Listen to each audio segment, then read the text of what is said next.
your school upside down. I want to lead your parents to Christ, to me, to He's Christ. I want to lead your parents to myself. What do you have? And we're like, oh, I'm not even a strong Christian. But that's what He does. He takes the little that we have, and He says, what do you have?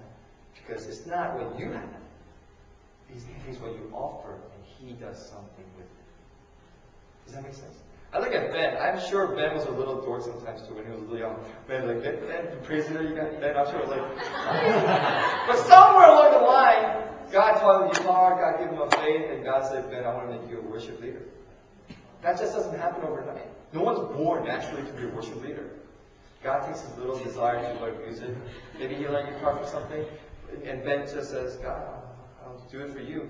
And then God placed him in a situation where he could be a leader. It's not just Ben, it's all of us. How many do you have? That's what He does. He takes what we have. And He says, if you give it to me, I'll take care of the rest. Give me whatever little you have and trust me, I'll take care of the rest. Because this is my desire. When Jesus says it, He's going to do it. You know, where it doesn't work is your desire. You know, it's your desire. I want to go to Harvard. God, here's a little bit of 2.0 GPA. Make it big so you go to Harvard. God's not going to do that. He's not going to multiply it and make it like 4.0. But it's got to start with who?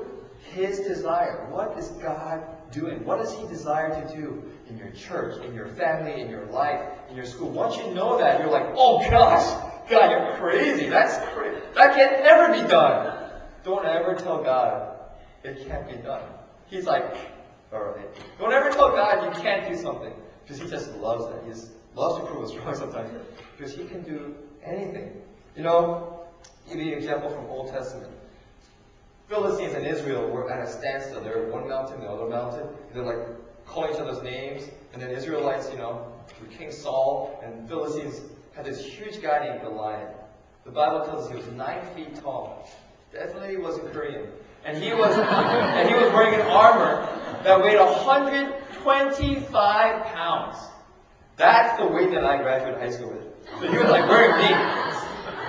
125 pounds. And he had this huge spear and a huge shield. And the Philistines said, yo, let's go one-on-one, baby.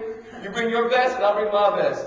And then Goliath is like calling them, making blaspheming, saying, you're gods. And they're just,